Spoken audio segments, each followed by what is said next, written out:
在所有这些时间里，我们两国作为国家的命运始终紧密相连。正如奥斯卡·欧埃弗尔德所说，我们现在和美国几乎所有的一切都相同。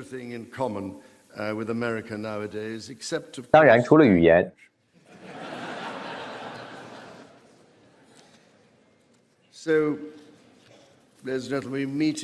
所以，各位女士们、各位先生们，我们相聚在充满巨大不确定性的时代，在从欧洲到中东都充满冲突的时代。这些冲突给国际社会带来了巨大的挑战，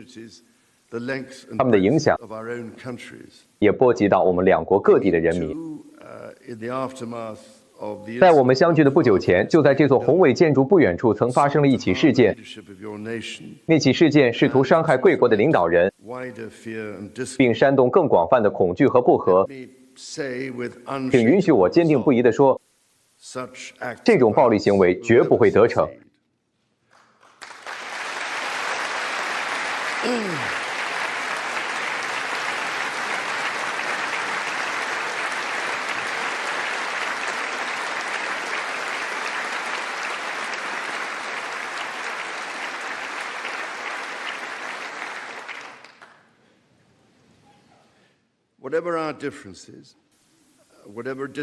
无论我们之间存在怎样的分歧，无论我们可能有什么样的意见不合，我们都坚定地团结在一起，致力于维护民主，保护我们所有的人民免受伤害，并向那些每天冒着生命危险为我们两国服务的人们致敬。今天站在这里，我很难不感受到历史的重担压在我的肩上。因为我们两国和我们两国人民之间的现代关系不仅仅跨越了250年，而是超过了4个世纪。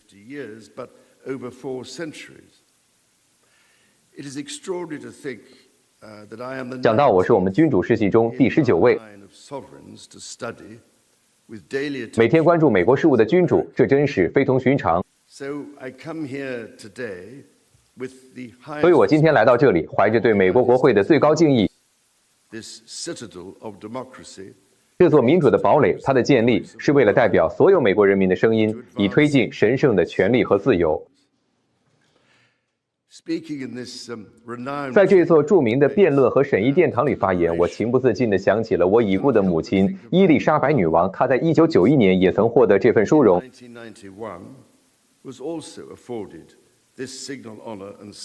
同样在上方自由女神像的注视下发表了讲话。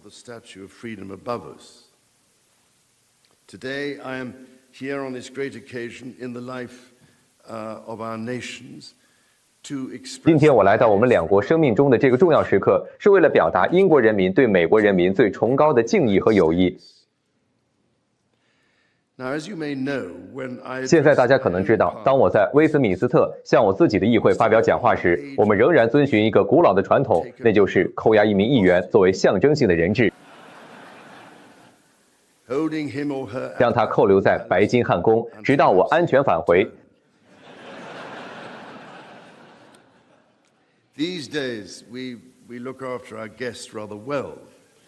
如今我们对客人招待的相当周到，以至于他们常常都不想离开了。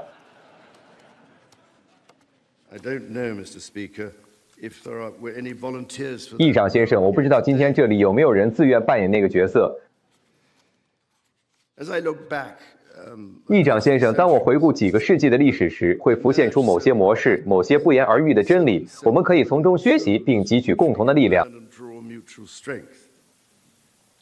带着1776年的精神，我们或许可以同意，我们并非总能达成一致，至少在最初是这样。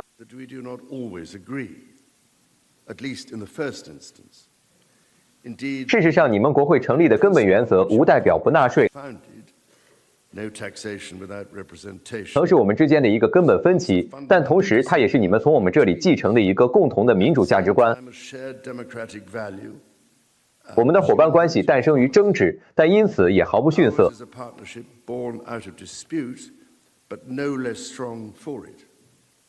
所以，或许从这个例子中，我们可以看出，我们的国家实际上是本能的志同道合，这是我们治理体系所根植的共同民主法律和社会传统的产物，直到今天都是如此。一次又一次地借鉴这些价值观和传统，我们两国总能找到走到一起的办法。天哪，议长先生，当我们找到达成一致的办法时，它带来了多么巨大的变化！不仅是为了我们两国人民的利益，也是为了所有人民的利益。我相信这是我们关系的特殊要素。正如川普总统去年秋天对英国进行国事访问时自己所说，美国和联合王国之间的亲缘和认同纽带是无价且永恒的，它是不可替代且牢不可破的。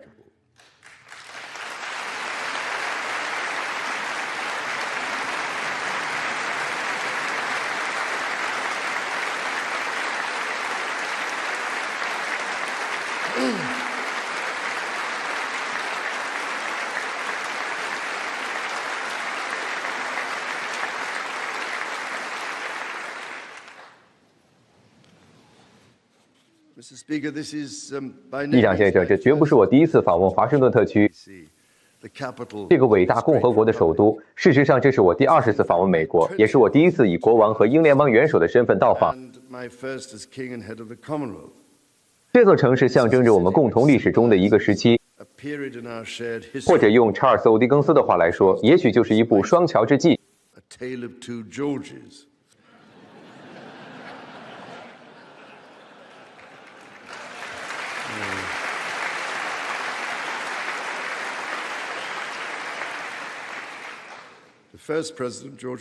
第一任总统乔治·华盛顿，以及我的武士祖乔治3世国王乔治国王。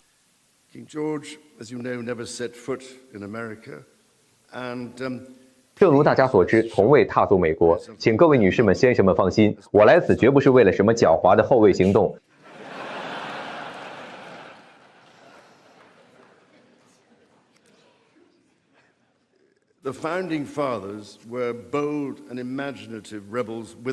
开国元勋们是大胆而富有想象力的、有理想的反叛者。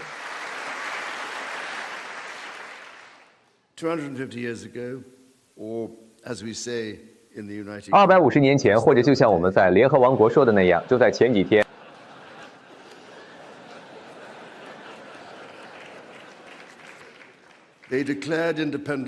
他们宣布了独立。通过平衡各种对立的力量，并在多样性中汲取力量，他们团结了13个不同的殖民地，建立了一个国家，其基础是生命、自由和追求幸福的革命性理念。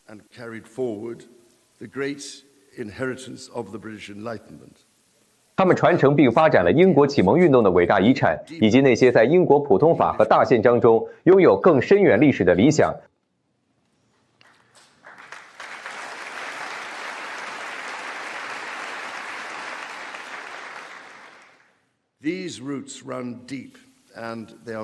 这些根基源远流长，而且至今仍然充满活力。我们1689年的权利宣言不仅是我国君主立宪制的基石，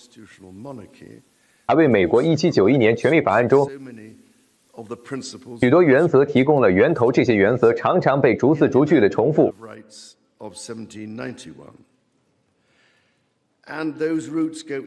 这些根源甚至可以追溯到更久远的历史。美国最高法院历史学会曾计算过，大宪章自1789年以来，在至少160个最高法院案例中被引用，尤其作为行政权力受制于制衡原则的基础。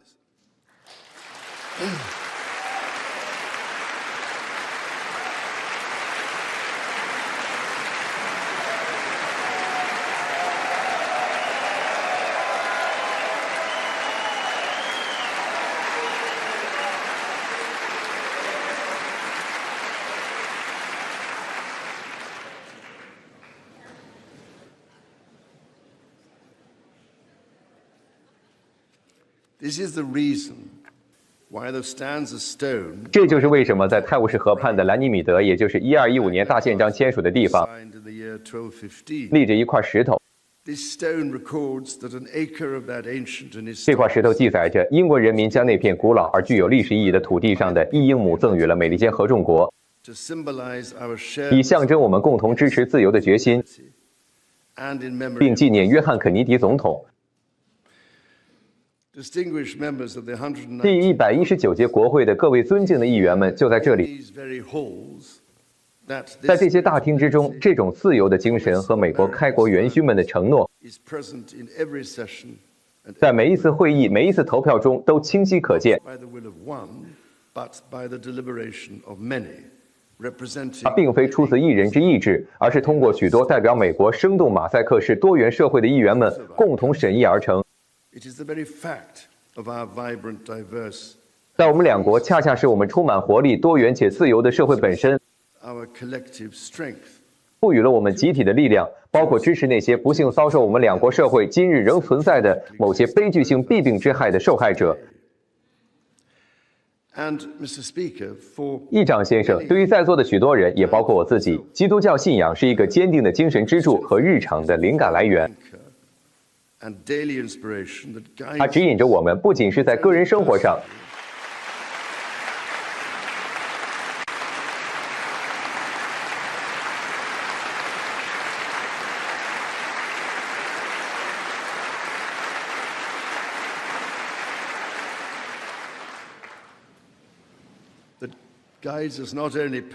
引导着我们，它不仅是个人的指引，更是作为我们社区成员的共同指引。我将我生命中的很大部分都奉献给了跨信仰关系，促进不同信仰间的理解和尊重，以及更深入的理解。我无数次地确认了这种对光明战胜黑暗的信念。通过它，我被这样一种深刻的尊重所启发。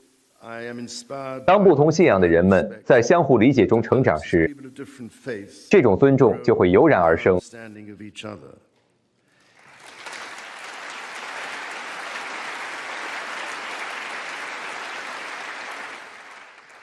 It is why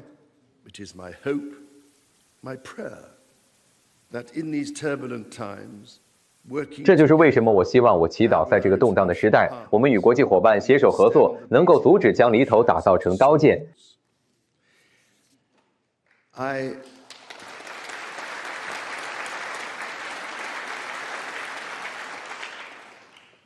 am mindful that we are still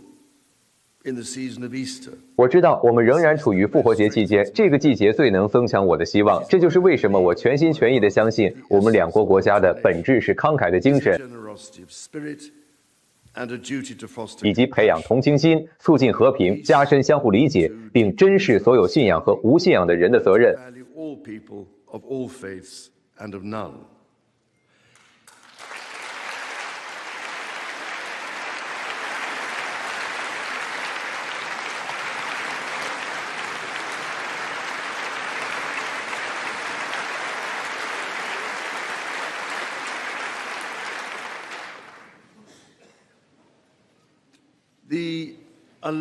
我们两国几个世纪以来建立的联盟，我们对此深深感谢美国人民。这个联盟是真正独特的，而这一联盟正是亨利·基辛格所描述的肯尼迪关于大西洋伙伴关系的崇高愿景的一部分。该愿景以欧洲和美国为两大支柱。我相信议长先生，这一伙伴关系在今天比历史上任何时候都更加重要。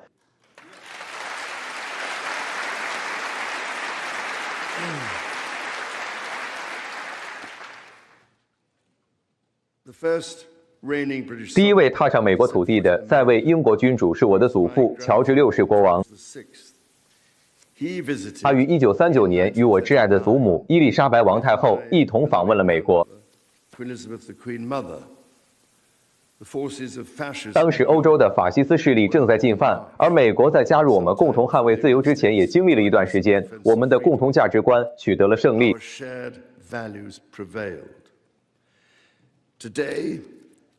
今天我们发现自己身处一个这些价值观依然存在的新时代。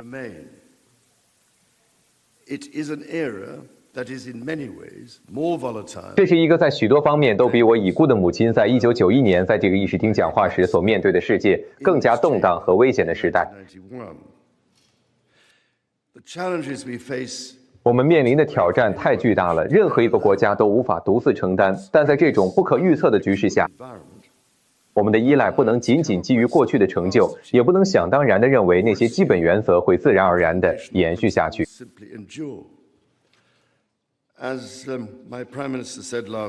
正如我的首相上个月所说的，我们的伙伴关系是不可或缺的。我们绝不能忽视在过去80年里一直支撑着我们的一切，相反，我们必须在此基础上继续发展。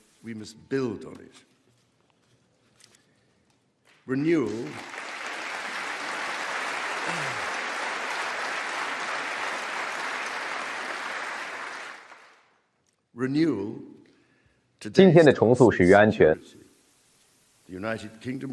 联合王国认识到我们面临的威胁要求英国国防进行转型，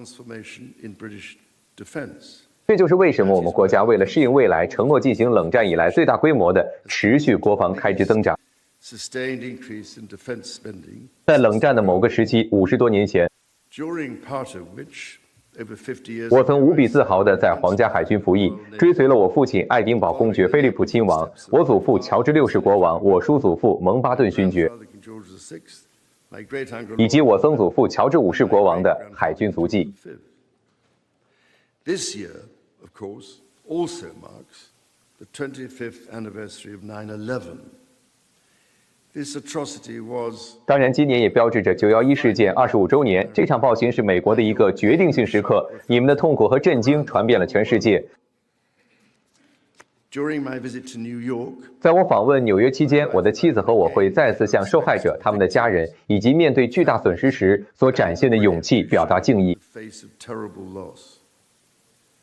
我们当时与你们站在一起，现在也与你们站在一起，庄严地缅怀那个永远不会被遗忘的日子。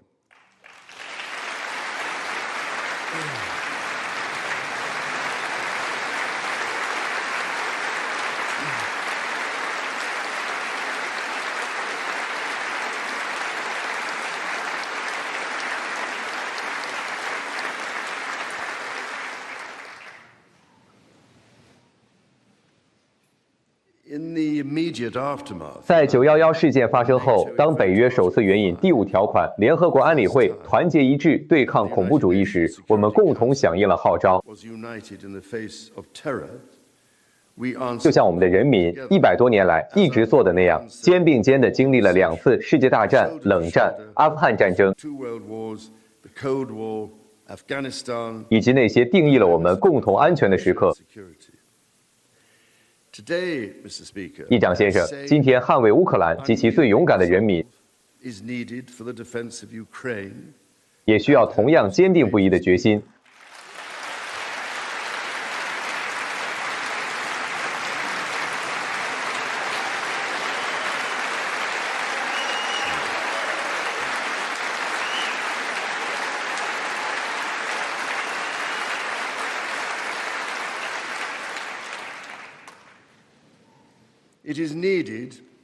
这种坚定的决心是为了确保真正公正持久的和平。从大西洋深处到北极灾难性融化的冰盖，美国武装部队及其盟友的承诺和专业知识是北约的核心。我们相互承诺保卫彼此，保护我们的公民和利益，确保北美和欧洲人民免受共同敌人的威胁。我们的国防、情报和安全联系紧密相连，这些关系以数十年而非数年计。今天，数千名美国军人、国防官员及其家人驻扎在联合王国。同样，数千名英国军人也自豪地在美国30个州服役。我们正在共同建造 F-35战机，我们还达成了历史上最宏伟的潜艇项目奥库斯。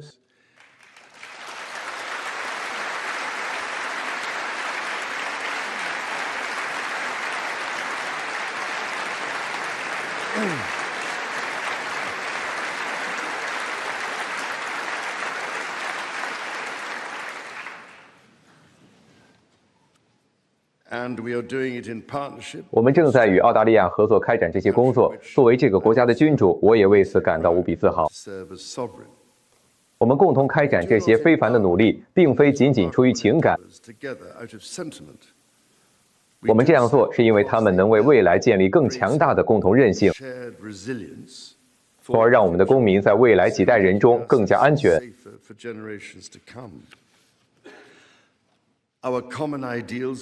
我们共同的理想不仅对自由和平等至关重要，它们也是我们共同繁荣的基础。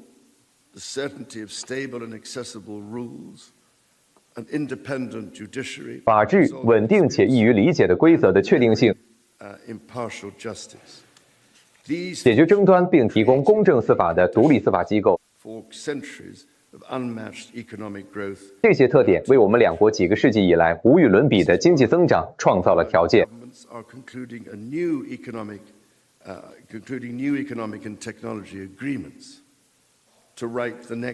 这就是为什么我们的政府正在缔结新的经济和技术协议，以书写我们共同繁荣的下一个篇章，并确保英国和美国的独创性继续引领世界。我们的国家正在将人才和资源结合起来，投入到未来的技术中。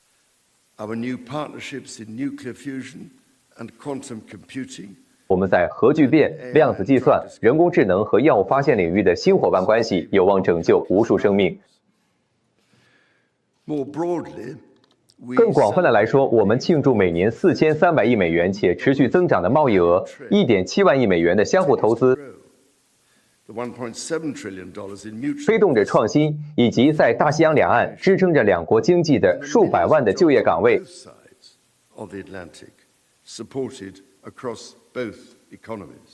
这些都是坚实的基础，我们将在其之上为子孙后代继续建设。我们在教育、研究和文化交流方面的联系，赋能着两国公民和未来的领导者。以伟大的乔治·马歇尔将军命名的马歇尔奖学金，以及我很荣幸能担任这个协会的赞助人，都象征着我们两国之间的联系。自成立以来，已经颁发了超过2300份奖学金，为各行各业的美国人打开了前往英国顶尖大学学习的机会之门。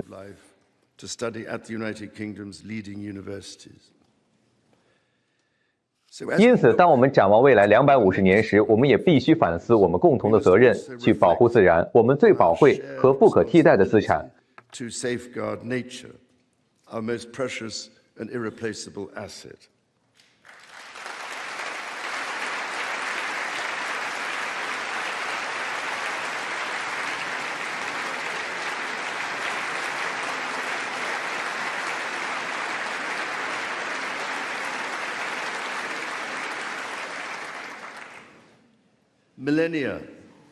在我们的国家诞生之前，在任何边界划定之前，数千年以前，苏格兰和阿巴拉契亚的山脉曾连为一体，它们是古老大陆碰撞形成的一条连续山脉。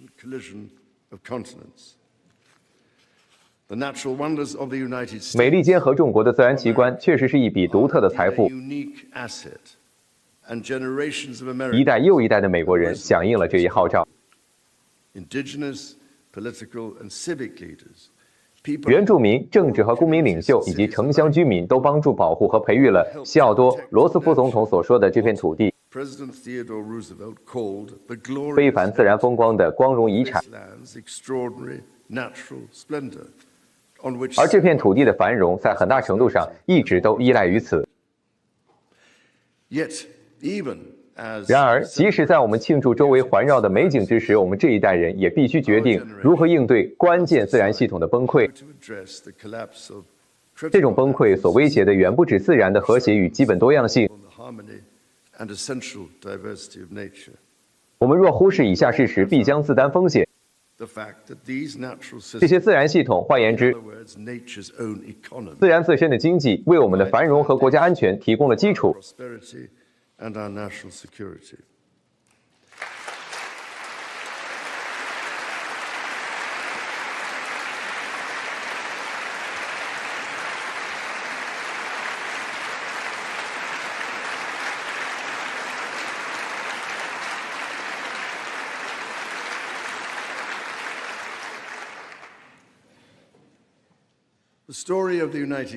联合王国和美国的故事，其核心是一个关于和解、复兴和非凡伙伴关系的故事。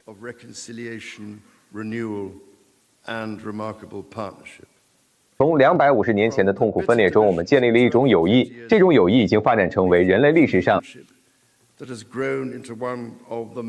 最具举足轻重的联盟之一。我全心全意地祈祷，我们的联盟将继续与我们在欧洲和英联邦以及世界各地的伙伴们共同捍卫我们共同的价值观，而且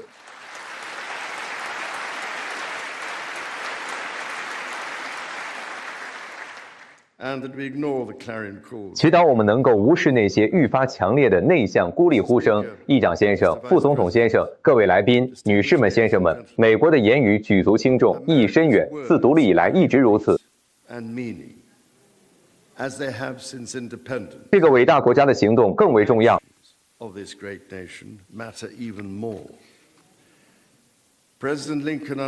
林肯总统在他的庄严的格底斯堡演说中，对这一点理解得非常透彻。他曾反思到，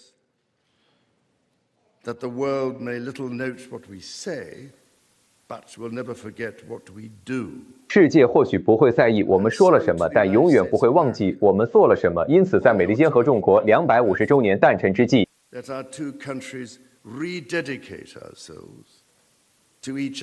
愿我们两国再次致力于彼此，为我们两国人民以及全世界人民无私奉献。